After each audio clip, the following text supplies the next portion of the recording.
फिर उस विद्वान का पढ़ाया शिष्य कैसा होना चाहिए, इस विषय का उपदेश अगले मंत्र में किया है। भावार्थ, इस मंत्र में उपमा अलंकार है। हे विद्वानों से विद्या पढ़े हुए मनुष्यों, तुम लोगों को उचित है कि सब प्रकार प्रयत्न के साथ अपनी वाणी को वेद विद्या से सुसंस्कृत करके वाचस्पति के समान वक्ता होकर वायु आदि पदार्थों के गुणों की स्तुति तथा उपदेश किया करो।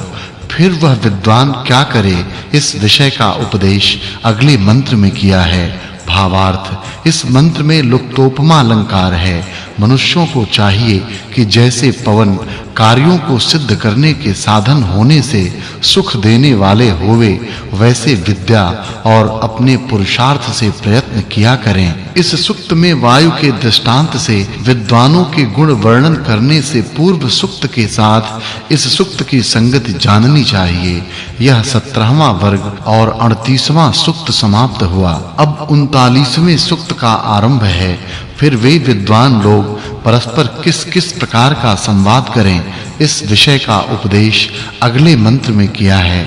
भावार्थ, इस मंत्र में उपमा अलंकार है। सुख की इच्छा करने वाले विद्वान पुरुषों को चाहिए कि जैसे सूर्य की किरणें दूर देश के भूमि को प्राप्त होकर पदार्थों को प्रकाशित करती हैं, वैसे ही अभिमान को दूर से त्याग के सब सुख देने वाले परमात्मा और भाग्यशाली परम विद्वान से वायु के गुण, कर्म, स्वभाव और मार्ग को ठीक-ठीक जान के उन्हीं में रमण करें। ये वायु का ज्ञान कराने का साधन कारण स्वरूप से स्थित और वरुण में ही लीन हो जाते हैं। अब ईश्वर इनको उपदेश और आशीर्वाद देकर सबसे कहता है कि तुमको क्या-क्या सिद्ध करना चाहिए। इस विषय का उपदेश अगले मंत्र में किया है। भावार्थ, धार्मिक मनुष्य ही परमात्मा के कृपा पात्र होकर सदा विजय को प्राप्त होते हैं, दुष्ट नहीं। परमात्मा भी धार्मिक मनुष्यों को ही आशीर्वाद देता है, पापियों को नहीं। पुण्यात्मा मनुष्यों को उचित है कि उत्तम शस्त्र अस्त्र रचकर उनके फेंकने का अभ्यास करके सेना को उत्तम शिक्षा देकर शत्रुओं का निरोध व पराजय करके न्याय से मनुष्यों की निरंतर रक्षा किया करें। अब अगले मंत्र में विद्वान मनुष्यों के कार्य का उपदेश किया है। भावार्थ, इस मंत्र में वाचक् लुप्तोपमा अलंकार है। जैसे वेग युक्त वायु वृक्षादि को उखाड़ तोड़ झझोड़ देते और पृथ्व्यादि को धरते हैं, वैसे धार्मिक न्यायाधीश अधर्माचारों को रोक के धर्मयुक्त न्याय से प्रजा का धारण करें और सेनापति दृढ़ बल युक्त हो, उत्तम सेना का धारण, शत्रुओं को मार पृथ्वी पर चक्रवर्ती राज्य का सेवन कर सब दिशाओं में अपनी उत्तम कीर्ति का प्रचार करें और जैसे प्राण सबसे अधिक प्रिय होते हैं, वैसे राजपुरुष विनय व शील द्वारा प्रजा को प्रिय हों। फिर वे विद्वान किस प्रकार के हों, इस विषय का उपदेश अगले मंत्र में किया है। भावार्थ, जैसे पवन आकाश में शत्रु रहित विचरते हैं, वैसे मनुष्य विद्या, धर्म, बल, पराक्रम वाले न्यायाधीश हो, सबको शिक्षा दे और दुष्ट शत्रुओं को दंड देके शत्रुओं से रहित होकर रहा करें। फिर वे कैसे कर्म करें,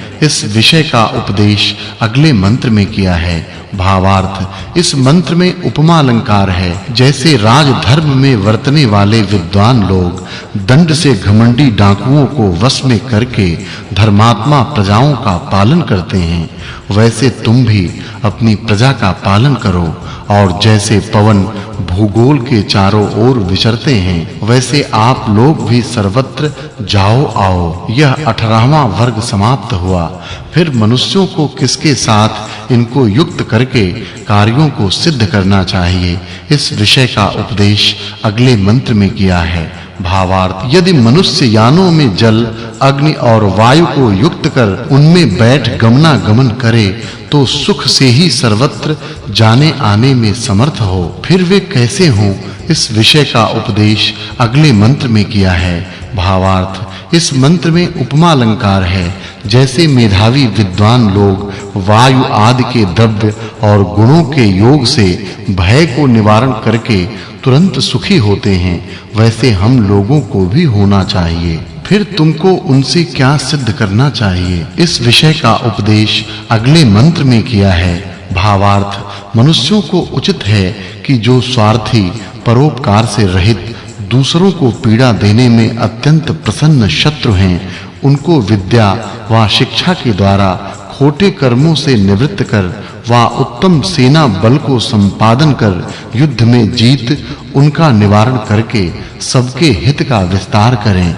फिर उनसे शोधे व प्ररे हुए व क्या-क्या कर इस विषय का उपदेश अगले मंत्र में किया है। भावार्थ इस मंत्र में उपमा अलंकार है। जैसे पवन, सूर्य, बिजली आदि वर्षा करके सब प्राणियों के सुख के लिए अनेक प्रकार के फल, पत्र, पुष्प, अन्न आदि को उत्पन्न करते हैं, वैसे विद्वान लोग भी सब प्राणियों को वेद विद्या देकर उत्तम सुखों को निरंतर संपादन करें। फिर वे क्या करें इस विषय का उपदेश अगले मंत्र में किया है। भावार्थ इस मंत्र में उपमा अलंकार है। जैसे धार्मिक शूरवीर मनुष्य क्रोध को उत्पन्न कर शस्त्रों के प्रहारों से प्रहारों को जीत निष्कंटक राज्य को प्राप्त हो प्रजा को सुखी करते हैं, वैसे ही सब मनुष्य वेद, विद्वान व ईश्वर के विरोधियों के प्रति संपूर्ण बल पराक्रमों से शस्त्र अस्त्रों को छोड़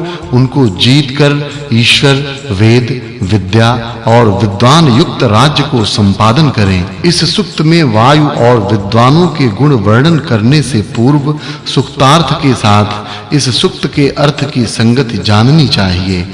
यह 39वां सूक्त और 19वां वर्ग समाप्त हुआ। 40वें सूक्त का आरंभ है। फिर मनुष्यों को उचित है कि वेदविद जनों को कैसे उपदेश करें इस विषय का उपदेश अगले मंत्र में किया है। भावार्थ इस मंत्र में वाचक् लुप्तोपमा अलंकार है। सब मनुष्य पुरुषार्थ से विद्वानों का संग, उनकी सेवा, विद्या, योग, धर्म और सबका उपकार करना आदि उपायों से समग्र विद्याओं के अध्येता परमात्मा के विज्ञान और प्राप्ति से सब मनुष्यों को प्राप्त हों और इससे अन्य सबको सुखी करें। फिर ये लोग आपस में कैसे वर्तें इस विषय का उपदेश अगले मंत्र में किया है। भावार्थ मनुष्य पढ़ने पढ़ाने आदि धर्मयुक्त कर्म ही से एक दूसरे का उपकार करके सुखी हों। फिर ये लोग अन्योन्य कैसे वर्तें इस विषय का उपदेश अगले मंत्र में किया है। सब मनुष्यों को ऐसी इच्छा करनी चाहिए कि जिससे विद्या की वृद्धि होती जाए। विद्वान और अन्य मनुष्यों को एक दूसरे के साथ क्या करना चाहिए इस विषय का उपदेश अगले मंत्र में किया है। भावार्थ जो मनुष्य शरीर, वाणी, मन और धन से विद्वानों का सेवन करता है वही अक्षय विद्या को प्राप्त हो और पृथ्वी के राज्य को भोग कर मुक्ति को प्राप्त होता है। जो पुरुष वाणी विद्या को प्राप्त होते हैं वे विद्वान दूसरों को भी पंडित कर सकते हैं, आलसी और विद्वान पुरुष नहीं। अब ईश्वर कैसा है इसका उपदेश अगले मंत्र में किया है। भावार्थ मनुष्यों को उचित है कि जिस ईश्वर ने वेदों का उपदेश किया है, जो सब जगत में व्याप्त होकर स्थित है, जिसमें सब पृथ्वी आदि लोक रहते और मुक्ति समय में विद्वान लोग निवास करते हैं, उसी परमेश्वर की उपासना करें, इससे भिन्न किसी की नहीं। यह 20वां वर्ग समाप्त हुआ। अब अगले मंत्र में मनुष्यों के लिए वेदों के पढ़ने का अधिकार है इस विषय का उपदेश किया है। भावार्थ विद्वानों को योग्य है कि विद्या के प्रचार के लिए मनुष्यों को निरंतर अर्थ, अंग, उपांग, रहस्य, स्वर और हस्त क्रिया सहित वेदों का उपदेश करें और ये लोग अर्थात मनुष्य मात्र इन विद्वानों से